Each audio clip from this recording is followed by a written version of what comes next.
আমাদের দেশে দেখবেন অনেকের অফিসের সামনে বা মসজিদের সামনে সাইনবোর্ডে লেখা লা ইলাহা ইল্লাল্লাহু মুহাম্মাদুর রাসূলুল্লাহ।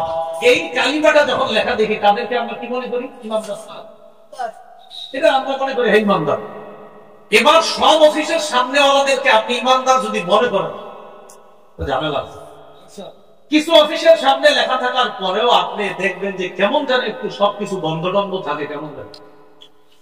এদের কাছে একটু যাবেন, যাওয়ার পরে বলবেন আচ্ছা ভাইজান আপনাদের এইটা লা ইলাহা ইল্লাল্লাহ মুহাম্মাদুর রাসূলুল্লাহ মাশাআল্লাহ এটা তো সুন্দর, আচ্ছা বাংলাদেশের হুজুররা আপনাদেরকে খালি কেন কাফের বলে বলেন তো? উনি বলবেন এই তো ভাই আপনি বলছেন দেখছেন হুজুররা কাম পায় না কিন্তু আপনাদের তাহলে আমি কালিমা বুঝি, তো আমিও তো দেখতেছি আপনাদের কালিমা আছে, কেন কাফের বলেন? বলে দেখেন অশুদ্ধ আকীদা মিশ্রিত বিশুদ্ধ আকীদা যেটা,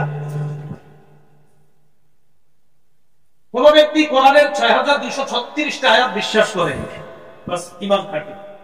কোন ব্যক্তি ৬২৩৬টার মধ্যে ৬২৩৫টা আয়াত বিশ্বাস করে, একটা আয়াতের একটু অংশ বিশ্বাস করে, ঈমান আছে না গেছে?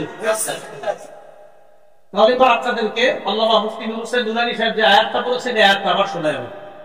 সূরা আহজাবের ৪০ নম্বর আয়াতে আল্লাহ বলেন মা কানা মুহাম্মাদুন আবা আহাদিন মিন রিজালিকুম, মুহাম্মদ সাল্লাল্লাহু আলাইহি সাল্লাম তোমাদের কোন পুরুষের পিতা নন, তোমাদের কোন শাহবালক, বলেন বলেন শাহবালক, আপনি বলেন শাহবালক, শাহবালক কি জানেন? তোমাদের কোন শাহবালক পুরুষের পিতা নন, তোমাদের কোন শাহবালক পুরুষের পিতা নন, ওয়ালাকিন রাসূলুল্লাহ, কিন্তু তিনি আল্লাহর রাসূল, ওয়া খাতামান নবিয়্যিন, তিনি শেষ নবী। তাহলে এটা কি কোরআনের আয়াত কিনা? এখন এক ব্যক্তি ৬২৩৬টার মধ্যে ৬২৩৫টা আয়াত আর ৩৬ নম্বর আয়াতেরও পুরোটা আংশিক একটু এই জায়গাটার ব্যাপারে তার একটু ঝামেলা আছে, ঈমান আছে না গেছে? আমাদের দেশে দেখবেন অনেকের অফিসের সামনে বা মসজিদের সামনে সাইনবোর্ডে লেখা লা ইলাহা ইল্লাল্লাহু মুহাম্মাদুর রাসূলুল্লাহ। এই কালিমাটা যখন লেখা দেখি তাদেরকে আমরা কি মনে করি? ইমানদার। এটা আমরা মনে করি হে ইমানদার। এবার সব অফিসের সামনে ওনাদেরকে আপনি ইমানদার যদি মনে করেন তো ঝামেলা। কিছু অফিসের সামনে লেখা থাকার পরেও আপনি দেখবেন যে কেমন যেন একটু সবকিছু বন্ধ টন্ধ থাকে, কেমন যেন। এদের কাছে একটু যাবেন, যাওয়ার পরে বলবেন আচ্ছা ভাইজান আপনাদের এইটা লা ইলাহা ইল্লাল্লাহ মুহাম্মাদুর রাসূলুল্লাহ মাশাআল্লাহ এটা তো সুন্দর, আচ্ছা বাংলাদেশের হুজুররা আপনাদেরকে খালি কেন কাফের বলে বলেন তো? উনি বলবেন এই তো ভাই আপনি বলছেন দেখছেন হুজুররা কাম পায় না কিন্তু আপনাদের তাহলে আমি কালিমা বুঝি, তো আমিও তো দেখতেছি আপনাদের কালিমা আছে, কেন কাফের বলেন?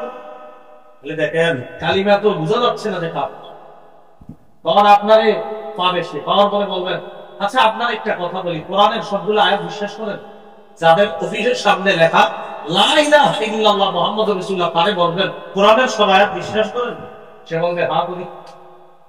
তখন আপনি আস্তে করে বলবেন কোরআনের আয়াতের অনুবাদগুলা আমি যদি বলি একটু শোনাই দিতে পারেন? এই জাতীয় লোকদের কাছে আবার অনুবাদ পকেটেই থাকে, কোরআন আয়াতের অনুবাদ এরা রাখে পকেটে, কারণ এরা মানুষের চিপা চুপা দাওয়াত দেয় তো এগুলা রাখে, বুঝবেন? আপনি বলবেন কোরআনের সূরা আহজাবের ৪০ নম্বর আয়াতের অনুবাদটা আমাদের একটু শোনায় দেন তো, উনি আপনারা শোনাবেন সব ঠিক আছে। যখন ওয়াখাতামান নবিয়্যিন অংশে আপনি বলবেন মা কানা মুহাম্মাদুন আবা আহাদিন মিন রিজালিকুম, আচ্ছা ভাই এটা বিশ্বাস করেন? তো হ্যাঁ করি, মুহাম্মদ সাল্লাল্লাহু আলাইহি ওয়াসাল্লাম পুরুষের পিতা না, তাও তো ঠিক আছে। ওয়ালাকিন রাসূলুল্লাহ, তিনি আল্লাহর রাসূল বিশ্বাস করেন, হ্যাঁ তাও বিশ্বাস করি, আরে তাও তো ঠিক আছে, তাহলে ঈমান নাই কেন? কি বলে হুজুর? এবার বলবেন ওয়াখাতামান নবিয়্যিন, এটার অনুবাদ শোনা। এবার আপনারা বলে একটু অফিসে আসেন, চা খান, একটু ব্যাগ খান।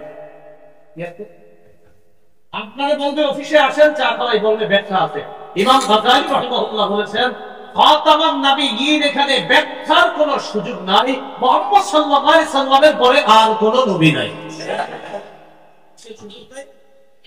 এখানে ব্যাখ্যার কোনো সুযোগ নাই, মুহাম্মদ সাল্লাল্লাহু আলাইহি সাল্লামের পরে আর কোনো নবী নাই।